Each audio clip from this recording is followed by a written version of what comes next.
There is nothing outside of yourself. The whole world is your body.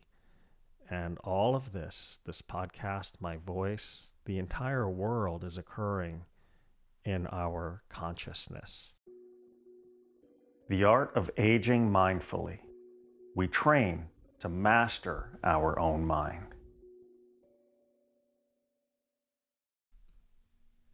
Hey, everybody, welcome to the podcast. Today's show is all about developing a spiritual practice that you can lean on. That is right. We all need a practice that we can lean on when life gets really challenging. So, this topic today is very, very dear to me. It really opens me up energetically. So I thought in order to not ramble, I'd make a rough outline to keep my thoughts threaded and have a line of energy that you can relate to.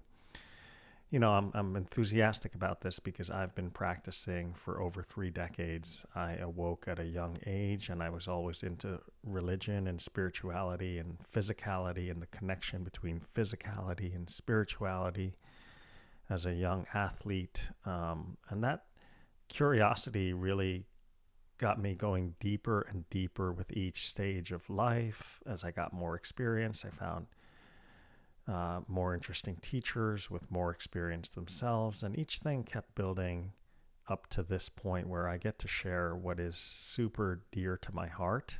I believe it is a priority that we all have some form of spiritual practice, particularly at this very tough time on the planet where people seem to be divided. But I would suggest from the work that we do here and the thoughts we explore today, I want to suggest that you and I and all living beings are really, really intimately connected. So before I share the outline, I'd just like to mention that this podcast is sponsored by my Patreon, Common CBD, and the Whoop Strap. The Whoop Strap is my fitness tracker and health monitor. You can find the links to those three things in the show notes. So please check those out to show your support. The Patreon is the number one place you can show your support, and you will have access to my live classes on Zoom in the mornings by becoming a member at the Patreon. So thank you in advance for your support of this work and being on this journey with me. So let's dive right in. I will begin with what is a spiritual practice. I'll talk about that. I'll then thread my way into why we should develop a spiritual practice. Like, why put in all the effort? Why show up day after day and do ritualized sort of behaviors? We need a good why. I will then weave and meander down to how we can lean on a practice to get through tough times. Tough times come to the rich man, the poor man, the white man, the black man, the yellow man. Tough times fall on everybody. Okay, it's something that is scheduled. It's coming and it's going and it's coming and it's going, and we will be reduced to ashes and we will rise from the ashes. This is the game of life. Everything that we love, touch, and enjoy changes and transforms. So we must prepare ourselves by getting into the unchanging principle. By connecting to what doesn't change, we can find a steadiness and a sort of forthrightness in our spine and our posture. We can remain strong even through difficulty. I will then share some thoughts about preparing for your spiritual practice, like things like how will your house be? What is your overall intention? And what is the purpose of these rituals? I will touch on those subjects. Then I'll talk about taking action. Okay, and the action I'm going to recommend you take provides direct experience of spirituality. We will then talk about, as you develop experience, adjusting your practice and evolving it through time. And, the reflective process of what do I need next? And I've stayed with this one thing for a very long time. I might want to pause and evaluate things. So that stage is very important. And then we'll tie it all together by talking about celebrating the journey, drawing a community around you, which is what I'm doing with this podcast, the retreats, the trainings, the online classes, and just maintaining and deepening our practice going forward. So that is the line we'll take. Let's start up in the top of my consciousness with what is a spiritual practice. That's what's on my mind right now. That's what I want to discuss with you. And I've ironed it down to a phrase that I'm going to read to you, which is a spiritual practice is any intentional activity that brings one closer to their sense of purpose, connection to themselves, and or a higher power. I put and or a higher power. I know some people out there are freaked out by the idea of God or a being outside of yourself. But trust me, there is nothing outside of yourself. The whole world is your body. And all of this podcast, my voice, the entire world is occurring in our consciousness. That's what the masters tell us who have come back from transcendental experiences, and that is what we find to be true when we take strong psychedelics and we have that experience of transcending our mind.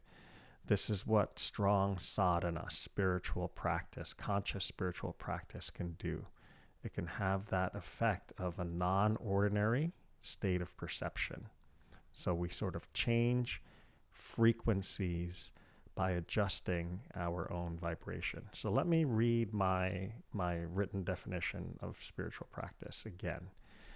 A spiritual practice is any intentional activity that brings one closer to their sense of purpose, connection to themselves, and or a higher power. Okay, so connection to ourselves, our true self, is actually connecting to a part of ourselves beyond our ego, beyond the presentation we give to the world, and beyond form. It's connecting to the infinite part of ourselves. So some examples of spiritual practices, and again, I'm very flexible with what I will call a spiritual practice, and this is based on actual life experience. So I'm not just into transcendental practices. I'm into bringing them down to earth and applying them to day-to-day living. So when I get to the bottom of this list of examples, you'll see hyperphysical activities. So I will start with the top. Prayer. So many of us went to church as a kid or went to puja in the Indian culture, worship of the divine through Vedic ritual and fire ceremonies. Prayers are fantastic spiritual practice. Prayers get us to feel beyond our own limited wants and needs and desires. Prayer starts to build connection and relationship to spirit because we're asking in a positive tone with a calm, concentrated mind, with a steady posture. We're asking for guidance and help. And so prayer is true humility where the ego starts to soften through prayer. So I really believe in prayer as a sacred spiritual practice that you can lean on. It can be something very powerful in a time of stress to lean on prayer, and surrender that comes with prayer is super, super amazing. I would consider also meditation as a spiritual practice. Energy healing, things like Tai Chi or Shiatsu massage. If you had a consistent practice of giving and receiving Shiatsu massage, I would consider that a spiritual practice. And sacred readings of spiritual texts, definitely consider that. I have been a longtime student of Master Patanjali's Yoga Sutras, the Bhagavad Gita, the Tao Te Ching, These texts are filled with what we call eternal transcendental wisdom, because although many of these ideas and concepts, like everything is connected, that concept is found through different traditions from thousands of years ago. So our ancestors had this knowledge. They held it in their direct experience and left some nuggets behind for us to sort of decode, because the nature of mind has still remained the same as it was from thousands of years ago. So the mind can be healed with these spiritual practices. The fragmented mind can pull itself together. So sacred texts like the Bhagavad Gita, those are a spiritual practice all unto themselves. So if you lean towards study, study can be your spiritual practice. That is what we call jnana yoga, the yoga of knowledge or wisdom. Journaling. I consider journaling to be super reflective, super therapeutic, and very tranquil to the mind. So I consider journaling for the insight it gives you and the calming, processing effect of your energy. I consider that a spiritual practice. The next one is mantra and sound healing. Mantra and sound healing are forms of nada yoga, the yoga of sound. So I chanted the mantra Om Namah Shivaya every morning as part of a ritual with 3 other mantras for a full year. And it was something that I did first thing after cleaning my body and waking up. I did this practice to remind myself of my true nature, and it made me feel like I had a win. It made me feel like I definitely had won the first challenge of the day. And it wasn't like doing a lot of hatha yoga, which Ashtanga yoga, which I do now. I didn't have to contort and twist and warm up my body. I just had to sit and focus and make an offering that morning. So mantra and sound healing, like listening to a sound bath, playing your instruments, and listening deeply, is a spiritual practice. And I consider the physical arts, here's where some people will disagree with me. I consider the physical arts like combat sports, running, or vinyasa yoga. I consider them methods for going through the body in order to transcend the body. So by mastering your physical form, the mind follows. Train body, mind follows is how I usually frame it. So we go through the body, to become a successful marathon runner. All of the mileage, all of the disciplines, the 2 runs per day, the recovery training, it would wean you off poor habits. It would make your body yearn for proper sleep. You would start to come into congruence from sheer discipline with your true values. You would think about your values and come into alignment, and it would round you off over time. It would make you a well-rounded person. I respect people that are like gymnasts, focused in their training, concentration, and their devotion. I admire all of that and look at it as a spiritual practice.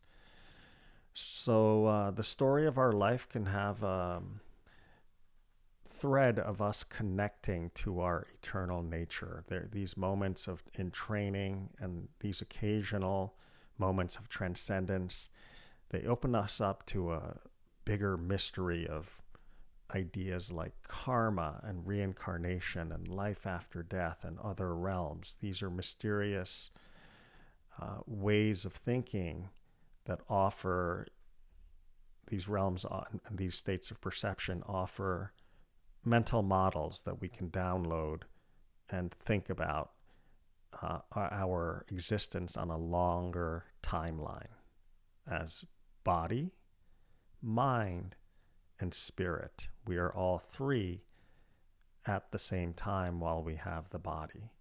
We know our mind is there, but we know that there's something eternal beyond the mind. And so these are the ideas and concepts we flirt with. I'd like to move to why.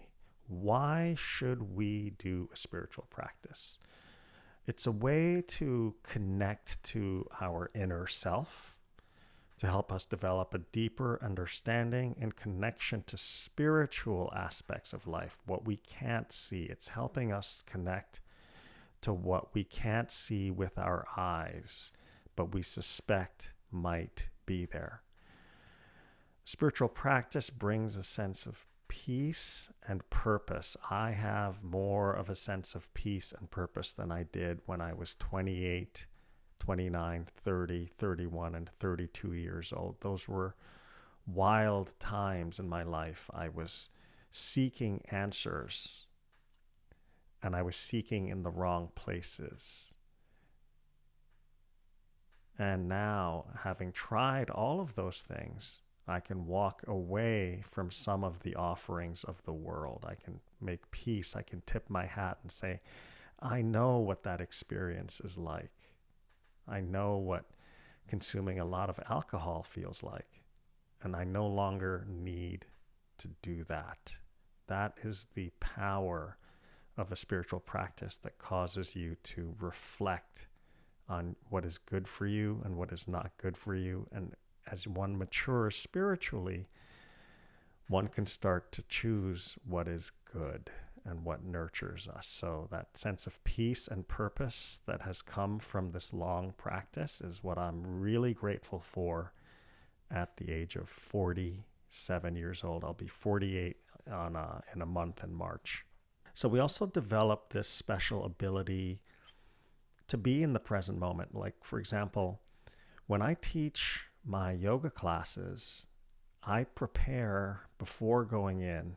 I do my own practice and I set an intention to be focused and in service. And I turn myself over to surrender my ego, my problems, things that worry me. I let go of all of that and I become a channel. I become a vessel.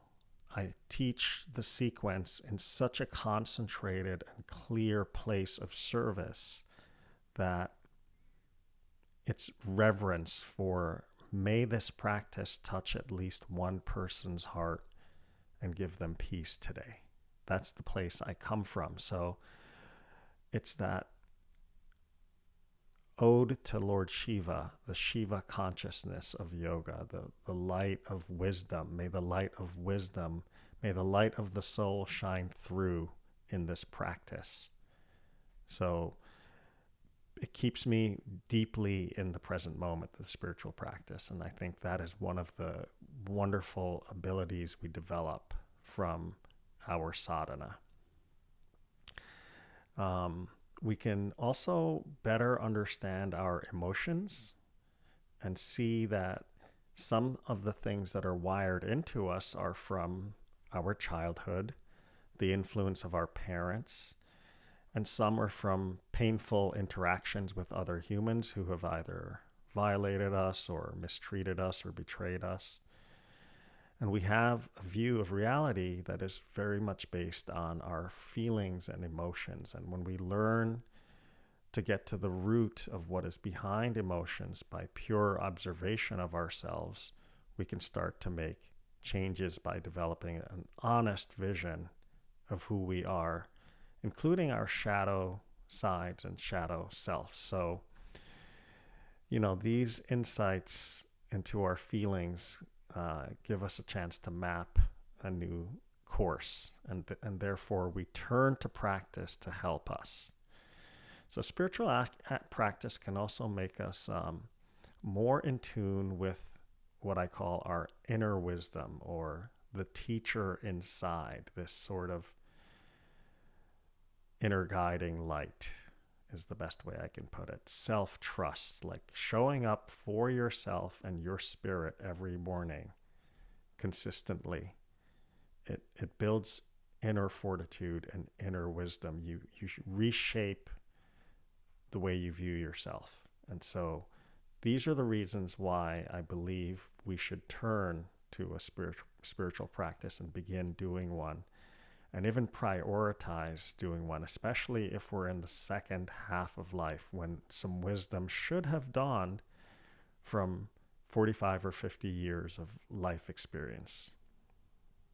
So I want to talk a little bit about how spiritual practice can get us through tough times. There's this mantra, series of mantras, 3 called the grand pronouncements from Vedic culture. Okay, one is Aham Brahmasmi. Aham means I am, and Brahman is the supreme reality. So the mantra you repeat over and over is Aham Brahmasmi.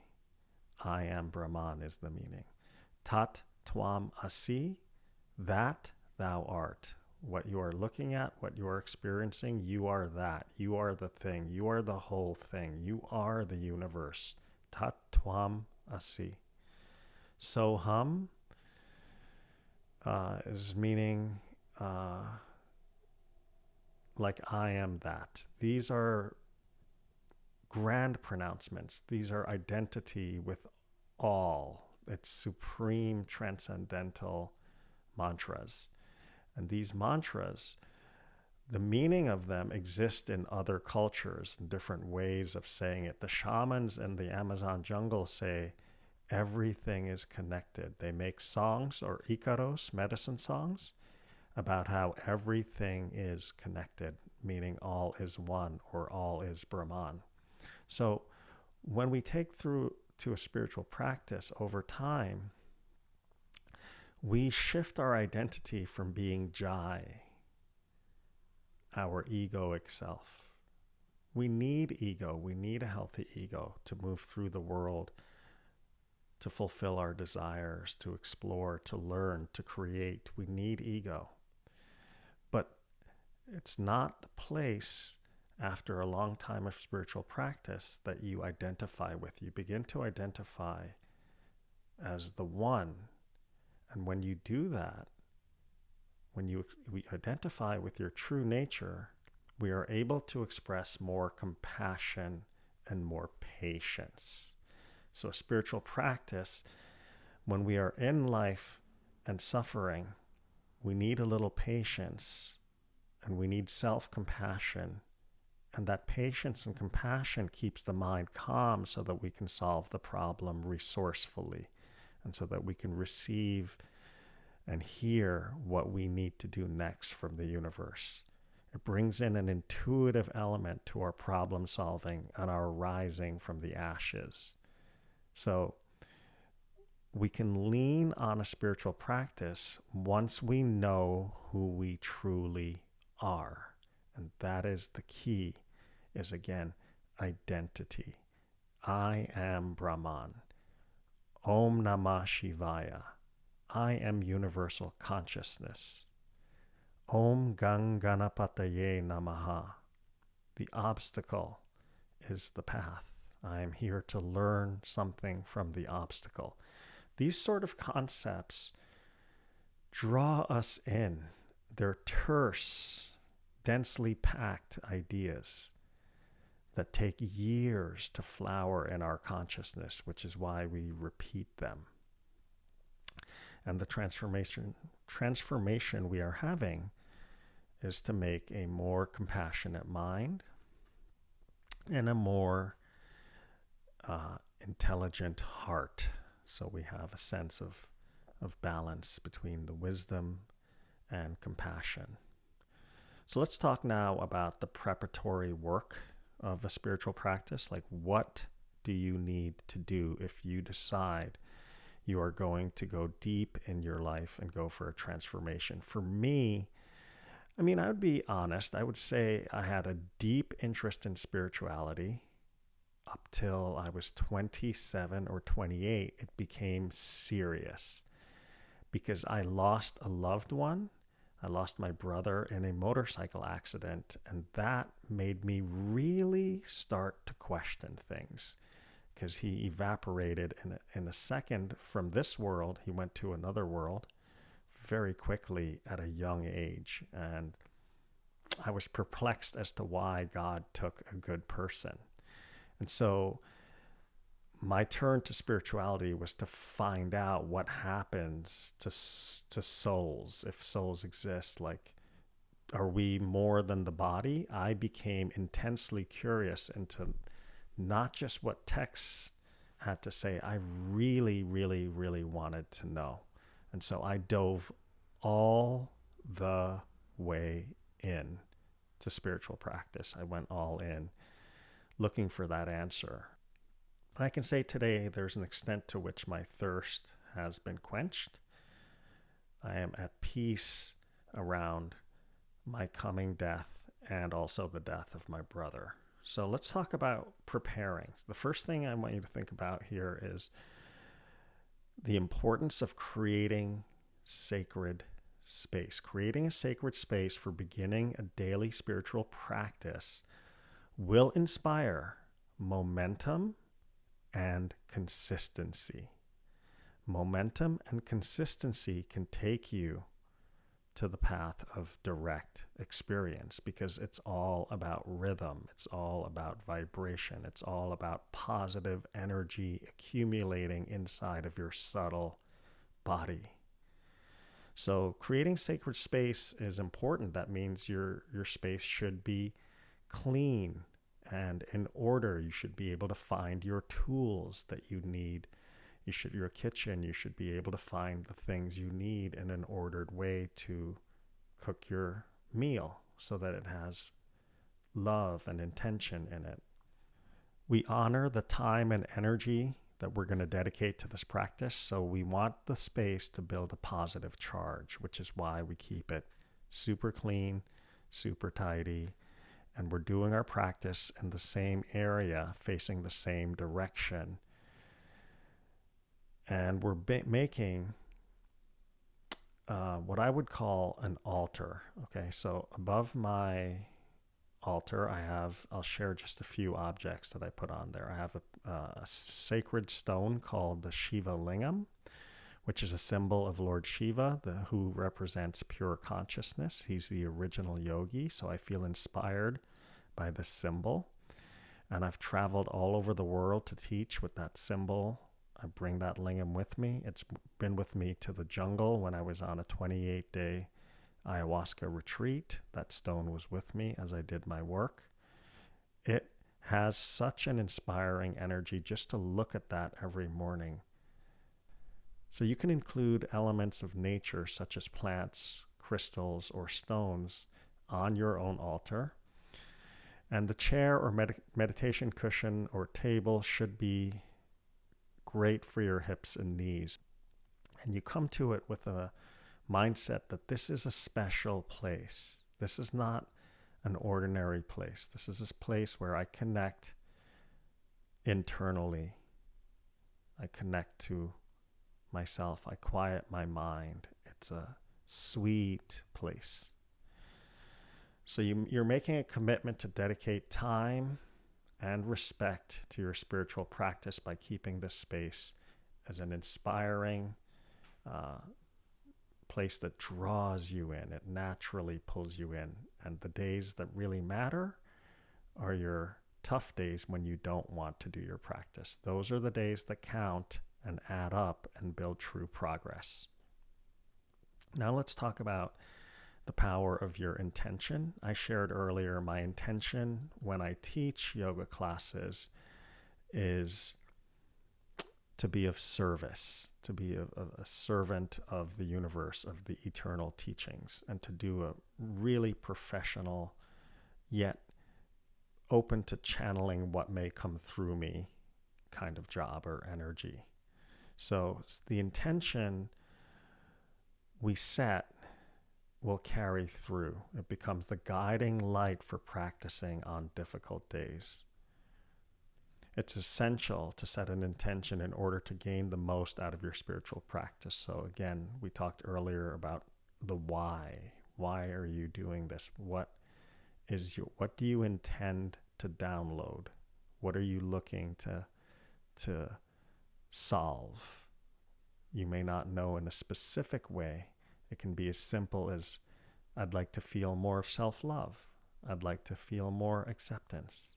I would like more abundance in my life. I would like to have an abundance mindset. Okay? So intention is everything. Through this process, you can set goals and make decisions in a more informed and deliberate way. We live in a spiritual supermarket, and everything and anything is being served. You need to have an intention in order to select the right teachers, books, guidelines, inspiration. So an intention creates energy around your practice that is palpable. It can strengthen the connection between yourself and the divine. Again, connecting to Shiva consciousness, I'm a tapasic yogi. I like heat building practices. I do 7 yoga practices a week, 3 5K runs per week, and 3 weightlifting sessions per week, functional weight training sessions per week. So that's a lot of heat and concentrated, focused energy using the body and the breath repeatedly, sometimes twice a day training to really tap in. And so the symbol of Shiva helps me do my work in an unconflicted manner. I love to train. I'm drawn to the training. I transform my physical body. My shape shifts from my training and based on the program that I'm putting myself through. So it's enthusiastic because of my intention and the symbols that I use to inspire me. And setting intentions will also help you reflect on your own spiritual journey and make changes as needed, if needed. Overall, setting intentions when starting a spiritual practice is a crucial step to ensure the most meaningful experience. So we want this intention to come from a natural, thoughtful place that is inspiring. Let's talk a little bit about rituals and their purpose. I believe rituals like the mantra practice, a singing practice, a prayer practice, ritualized behavior in your practice, it provides structure and focus. It adds deep layers of meaning by helping you remember your true nature. By showing up, you remember who we really are. We wipe the mirror clean. We get the fog out of the way, and we can see who we are. Rituals help us to express gratitude when we make an offering. Our connection to the divine deepens. They're also very grounding and stabilizing. I mentioned earlier that when I did my mantra practice in the morning, it took 25 minutes. All of last year, I did a mantra practice that took 25 minutes, and it felt like I had achieved something. It was very grounding. My mind felt like I had installed peaceful thoughts before I ingested any news media or social media. And that is helpful for the day that is coming with ups and downs. Rituals help us to also pause and appreciate sacred moments, like putting your hands together near your heart. That's like called a mudra, an energetic seal. It's the most, if you walk by or drive by and you see someone in prayer hands, there's humility there. You can respect that. It brings out a warm feeling from your own self. It's a beautiful, beautiful gesture. It makes the moment sacred. And we can each find peace inside of our spiritual journey. It's not perfect. Sometimes it's topsy-turvy. Sometimes we feel disheveled and ripped apart from what we're discovering about ourselves, and it gets overwhelming. but ultimately there's a lot of peace and acceptance and honesty in a spiritual journey. So that is the framework of preparation. Now let's talk about the actions that provide the action you're going to take to provide direct experience. So, I would say, flirting with yoga from 2001 to 2007. I would take 2 or 3 classes a week of Ashtanga yoga. And then I went to Jivamukti in 2008 in New York City. And this school was so beautiful. It was combining asana practice with spiritual practice, the deeply physical practice with philosophy. Each class started with mantra chanting or singing, philosophical discussion, and then, of course, they had an hour and 35 minutes to do this, but then a really physical, flowing vinyasa practice followed it. So it was like mind, heart opening, and then stretching and strengthening, toning the body to absorb and soak in what had permeated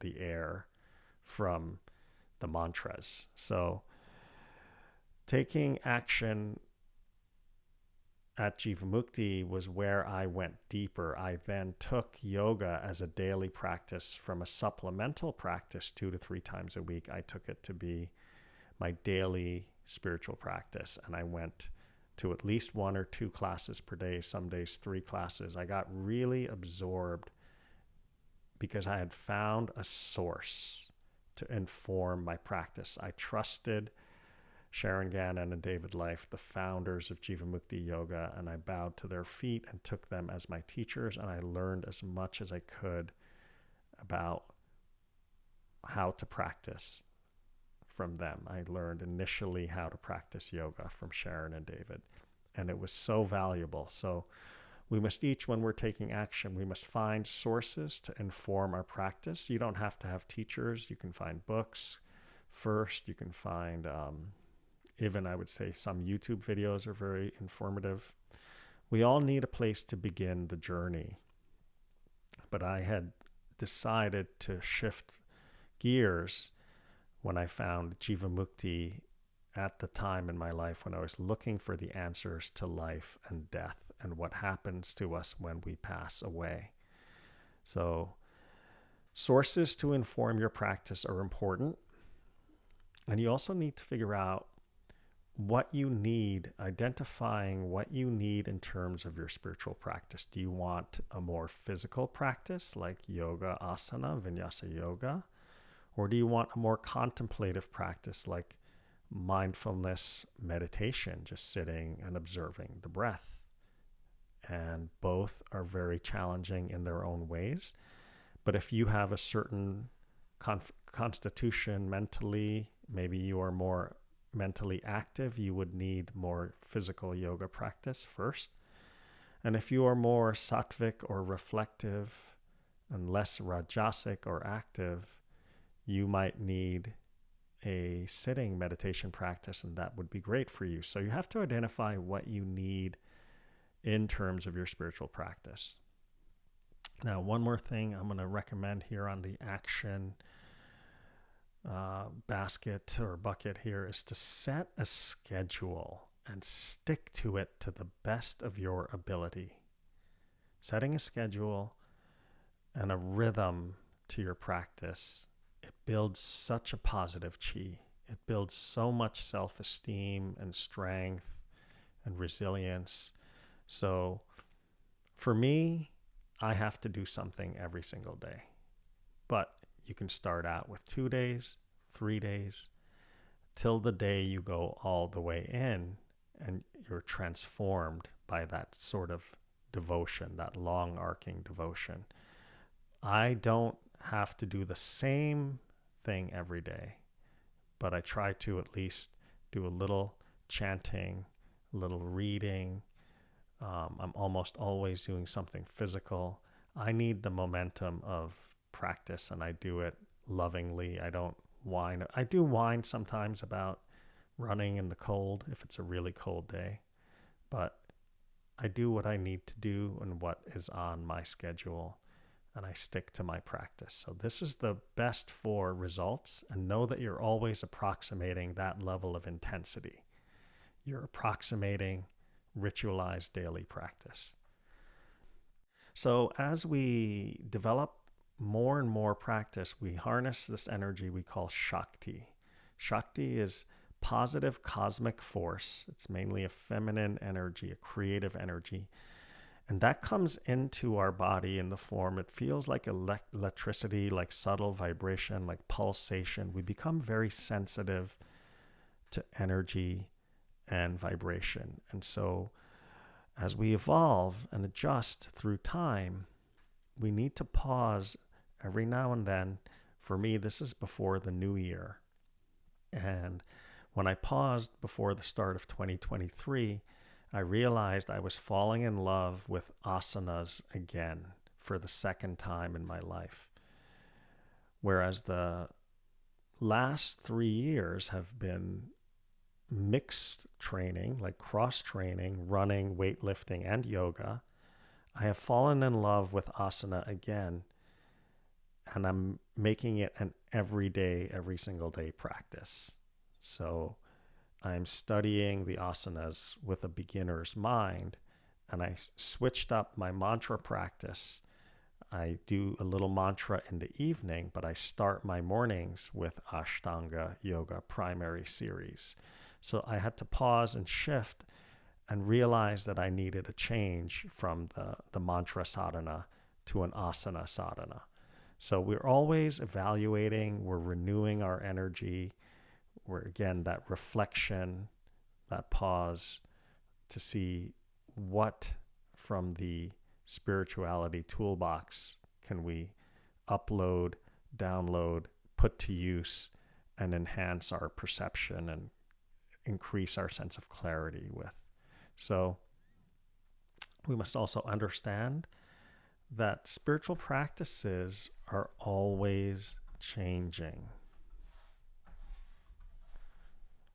What I was doing at 21, what I was doing at age 30, what I was doing at 40, and what I will be doing at 50 will have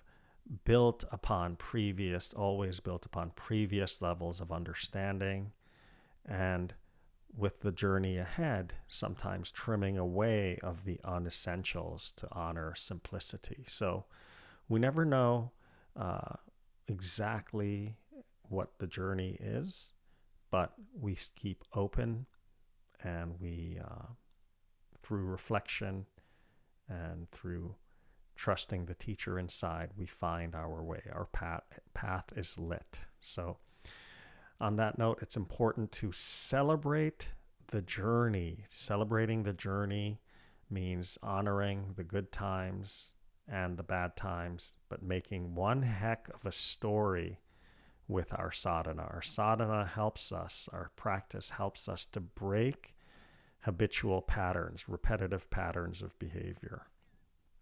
And all of this work is centered around behavior change. Can we adjust ourselves? Can we let go of the bad, keep the good, and cultivate more positivity? Can we do that? That is what drives me, and that is what I bring to the Art of Aging Mindfully community. Okay, we are getting older and hopefully wiser together. And in that way, we have something to offer the youth and the next generation, those with an ear for listening to the experienced and the wise, have a chance to craft a really circular relationship that serves everyone. So I would say we're not done. We are just getting started in the second half of life. And part of that is developing this spiritual practice that you can lean on. So I thank you for joining me on this journey today and exploring what is a spiritual practice, how to prepare for a spiritual practice, how to set yourself up for success for a spiritual practice, and how to enjoy and celebrate the journey by sharing yourself in community with like minds. So thank you for tuning in, and please remember that you can show your support for this podcast at my Patreon, and just look at the link in the show notes. And I thank you. It's been a beautiful meditation on spirituality today. I wish you a very beautiful rest of your day. Take care. Namaste.